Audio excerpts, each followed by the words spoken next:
It's about to go overflow over your laptop. Oh shit. Keep on.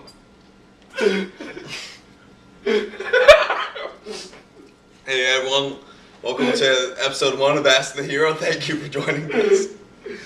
We fucked up, and I apologize profusely for this. This is the worst day of my life. My beer spilled, and I don't have any more. And now it's a school night, and I'm drinking. Alright, hello again, ladies and gentlemen. Thank you for coming to Ask the Hero today. Before we get... Ask the Hero. Fuck you. Listen. Okay. Ask the Hero. Put your ass on the hero. Yeah, we're giving away over 100 Humble Bundle codes. This is from Humble Bundle 3, which is released, I guess, a month ago. You can no longer get them, but I still held on to 100. I paid like a cent a piece because I hate charities, apparently. So if you guys would like to be a part of this contest and get a free one, I'm pretty sure if you enter, you're probably going to get one. The rules are you need to subscribe, so hit the subscribe button wherever it is, and please write any YouTube comment below, and then you could enter as many times as possible, but you can only win once. So go ahead and write whatever down there, as long as it's nothing demeaning, like my mom is gay or something, then yeah, we'll accept it as an entry. So, before I get into the Ask the Hero questions, I'd just like to talk about future plans. Recently, I just beat Dead Island. That was like 41 parts of it. Very disappointing ending. Didn't really, go ahead and watch the very end to see my thoughts on the whole thing. There's no spoilers on the very last part if you really wanted to see how the storyline ends, but, you know, it's a zombie game, so there's not much of a story behind it. I'm buying Gears of War 3 tomorrow. I'm probably going to do a griefing video whenever I get the chance. It depends on like how screwed up the matchmaking system is on that. Gears of War 1 really emphasized on team killing on player matches. Gears of War 2 got rid of that all. Maybe 3 will be easier, if not, whatever. We'll try. I do want to do a Tetris Madness. There's this Tetris game on Facebook that I've been obsessed with. I've been talking a lot of shit with it, and it's been kind of funny, so I'm going to try to get a part of that.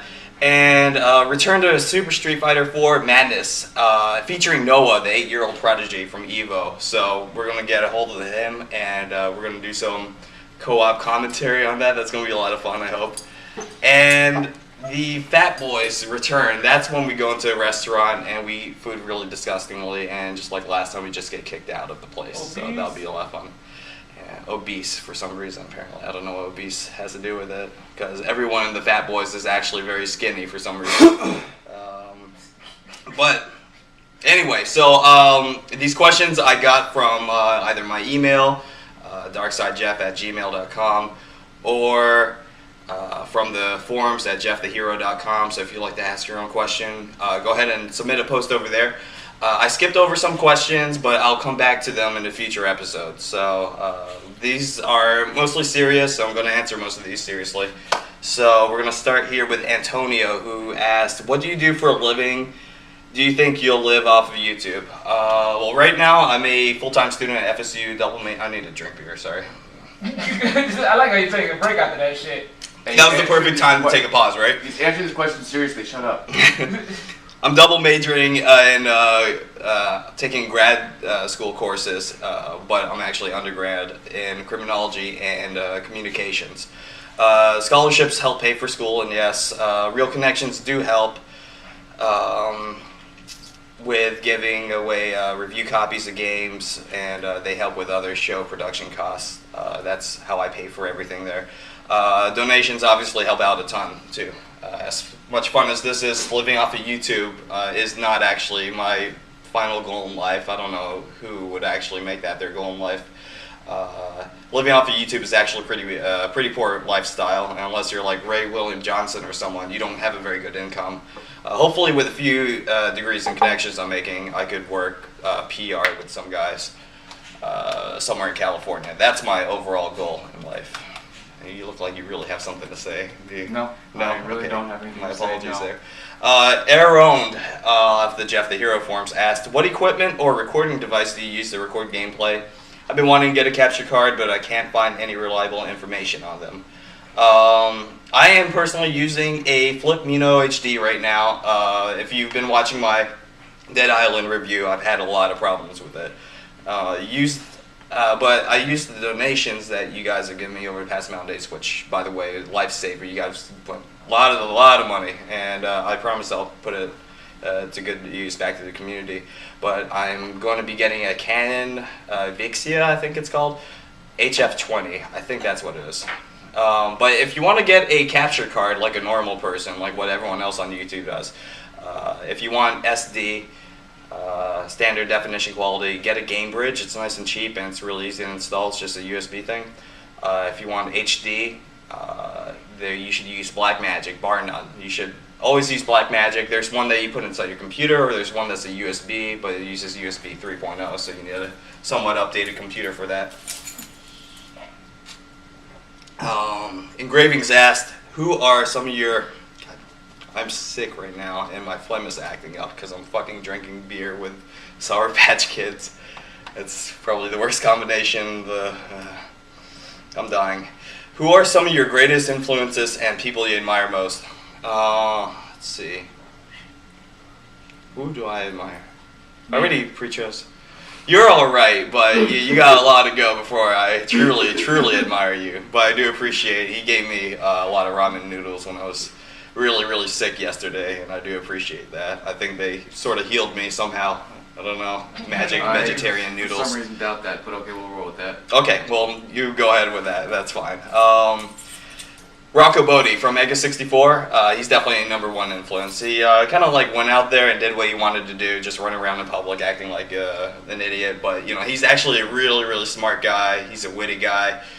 He's also very friendly, and throughout years of hard dedication and all of that, he actually was able to make Mega 64 into his living, and now he's really rich off of that. So congratulations to Rocco for that, and he's got like tons of sponsorships and all that, and you know, good for you. You fucking did it. You did what many people out there will die trying to do, because a lot of people are really unfunny and stupid.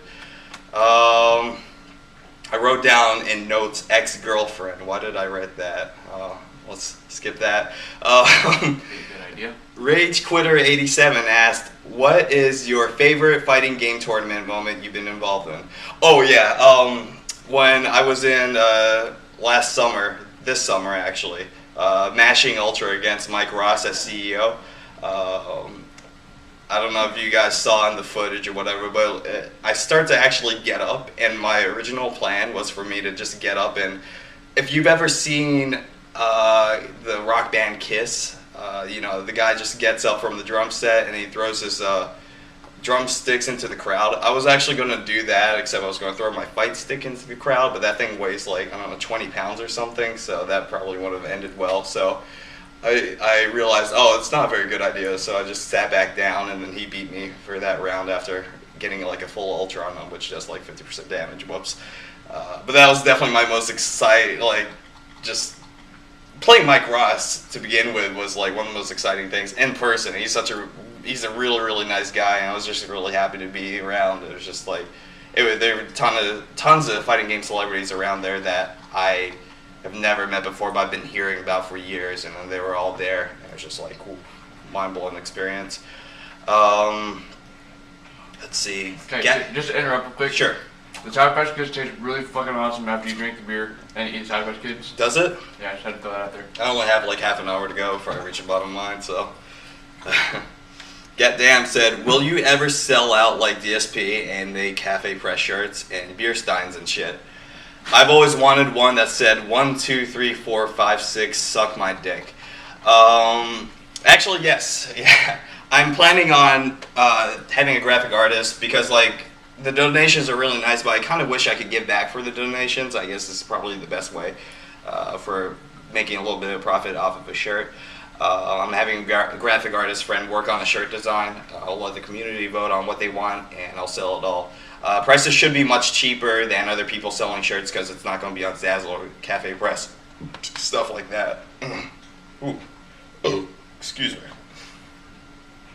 Oh man, phlegm just went down. Alright.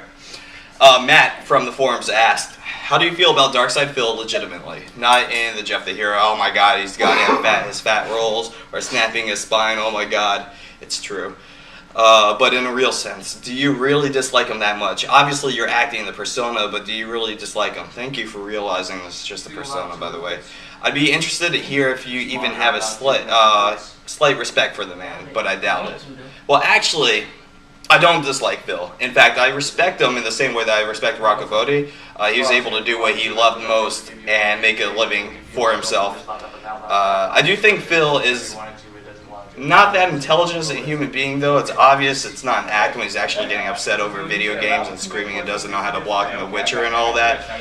But he does what he loves, and that's what I just ask from everyone out there. Not to just like go to college, have fun, and well, if you don't go to college, still have fun, but make a living out of what you love to do.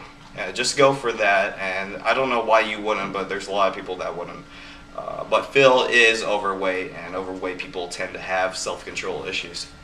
Let's see, Vorko Sigan. I don't know what that is. Has a really weird name. Do you ever have trolls remorse when you grief other people online? In simpler terms, do you ever feel bad after griefing? For the most part, no. If I'm screwing around with people while they're like involved in like playing a video game, which is like a leisure activity, and they actually get upset because of something stupid with no long-term effects, such as like, oh, my team lost for this round or something. Then they're fair game and deserve to be my bitch in that aspect. Fuck them. You shouldn't take video games seriously. They're for fun. You can play the game however the developers allow you to play. And it's not like it's illegal or anything, because like it's not stated in Xbox Live Terms of Service or PSN. You can play however you want as long as you're not like exploiting the game through hacking or malicious glitches or anything like that. Even though malicious glitches are a lot of fun. Most people who respond to my trolling usually respond by being angry, which is kind of funny because, how are you going to let someone that you don't even know control your emotions? That was kind of funny, just getting a response out of someone that you don't even know. It happens a lot online, but sometimes I get really psychological with it, and people actually do reveal that they're like really, really sad, and just like people would literally be crying on the microphone, and that makes me feel pretty bad. Sometimes other people in the game will gang up on little kids, and one of them will end up crying on the mic. That makes me feel kind of bad because I'm the enabler for that. Or you say something when you're friends, and this is a note here, and later on in the future you find out they're diagnosed with a brain tumor and they recall something shitty you said, and that's the shit nightmares are made out of. Why did I write that down? Well, it's okay, I'm black asked, do you ever get recognized online? Yeah, it'll happen a lot more than I kind of expect. There's a number of people who will kick me out of a Street Fighter match just because, they're afraid that I'm going to make fun of them and post it on the internet. I think that's kind of ridiculous. It's all in good fun. But most of the time, people, whenever I make a lobby, people come in and we just have good casual fun. I mean, that's all it is. It's fun. People are very respectful. They're nice to me. But sometimes I'll run into the occasional asshole. For example, people would try quote-unquote trolling me on live by just taunting instead of playing. I don't know how that works, but usually they're little kids that do that. Most of the time I just ignore it because, what can you do about it, But sometimes I'll just like flip it around and I'll just make a griefing video out of them. Anyway, that's it for my segment. Hopefully I answered your questions pretty well. If you are disappointed,